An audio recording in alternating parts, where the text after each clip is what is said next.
اللهم صل على محمد وآل محمد. اللهم صل على محمد وآل محمد.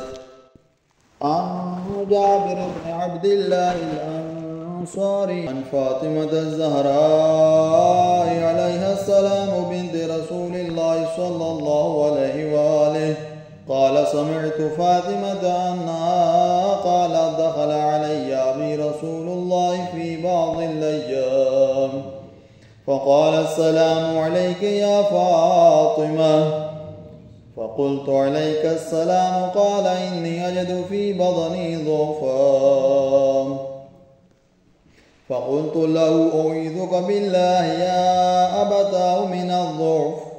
فقال يا فاطمة ائتيني بالكساء اليماني فغطيني به، فأتيته بالكساء اليماني فغطيته به وصرت أنظر إليه وإذا وجهه يتلألأ كأنه البدر في ليلة تمامه وكماله، فما كانت إلا ساعة وإذا بولدي الحسن قد أقبل وقال السلام عليك يا أمه. فقلت عليك السلام يا قرة عيني وثمرة فؤادي. فقال يا أمه إني أشم عندك رائحة طيبة كأنها رائحة جدي رسول الله. فقلت نعم إن جدك تحت الكساء. وأقبل الحسن نحو الكساء وقال السلام عليك يا جداه يا رسول الله، أتأذن لي أن أدخل معك تحت الكساء؟ قال وعليك السلام يا ولدي ويا صاحب حوضي قد أذنت لك. فدخل معه تحت الكساء فما كانت إلا ساعة وإذا بولدي الحسين قد أقبل وقال السلام عليك يا أمه. فقلت عليك السلام يا ولدي ويا قرة عيني وثمرة فؤادي. فقال لي يا أمه إني أشم عندك رائحة طيبة كأنها رائحة جدي رسول الله. فقلت نعم إن جدك وأخاك تحت الكساء. فدنا الحسين نحو الكساء وقال السلام عليك يا جداه والسلام عليك يا من اختاره الله، أتأذن لي أن أدخل معكما تحت الكساء؟ فقال وعليك السلام يا ولدي ويا شافع أمتي قد أذنت لك. فدخل معهما تحت الكساء وأقبل عند ذلك أبو الحسن علي بن أبي طالب وقال السلام عليك يا بنت رسول الله.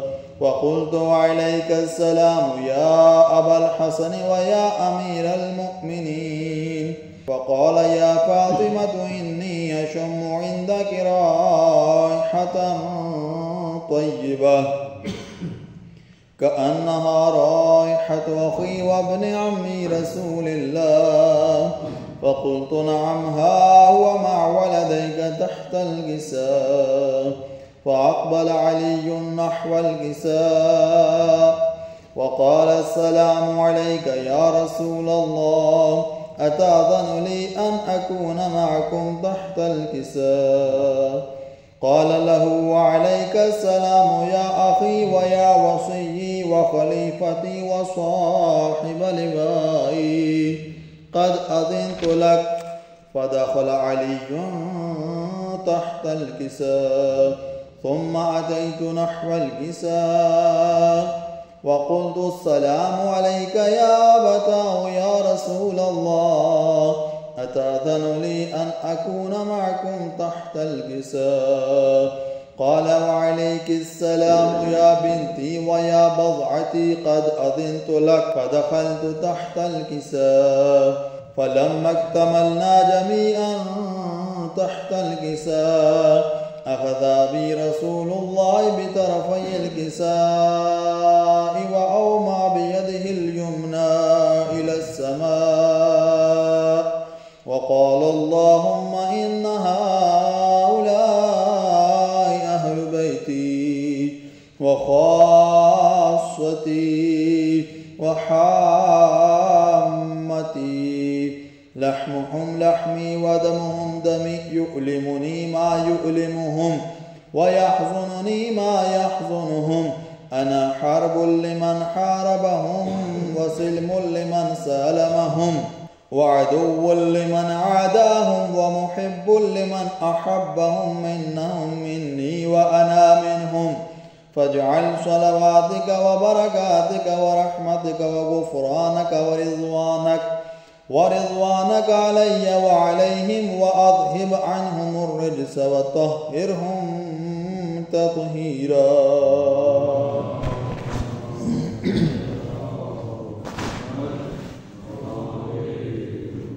وقال الله عز وجل يا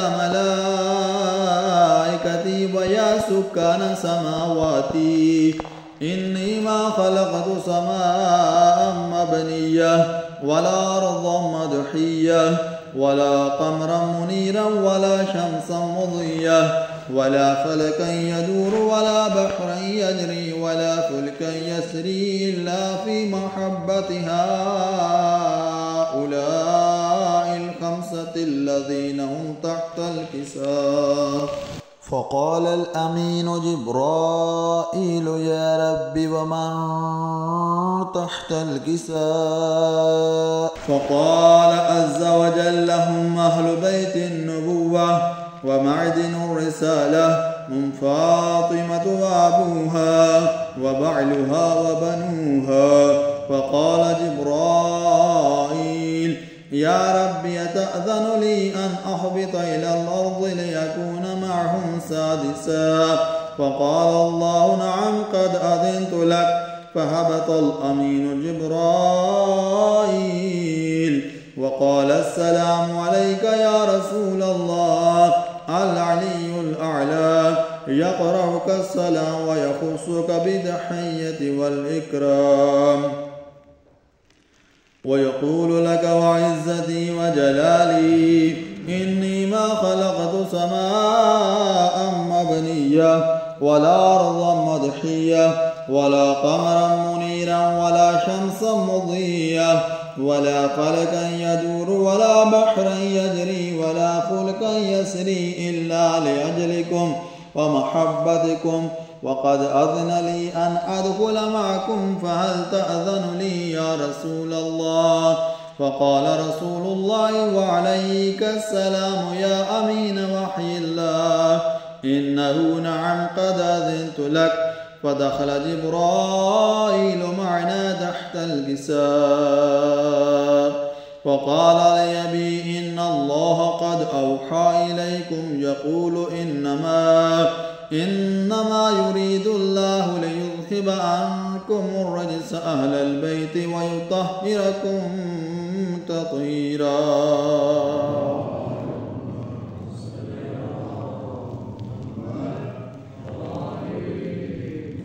فقال علي لأبي يا رسول الله أخبرني ما لجلوسنا هذا تحت الكساء من الفضل عند الله.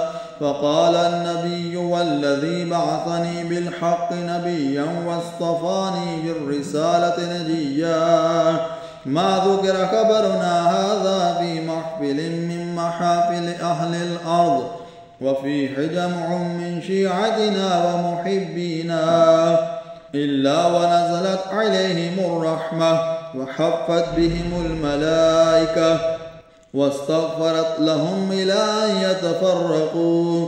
فقال علي إذا والله فزنا وفاز شيعتنا ورب الكعبة. فقال النبي ثانيا يا علي والذي بعثني بالحق نبيا واصطفاني بالرسالة نجيا ما ذكر خبرنا هذا في محفل من محافل أهل الأرض وفيه جمع من شيعتنا ومحبينا وفيهم مهموم إلا وفرج الله همه ولا مغموم إلا وكشف الله غمه ولا طالب حاجة إلا وقضى الله حاجته.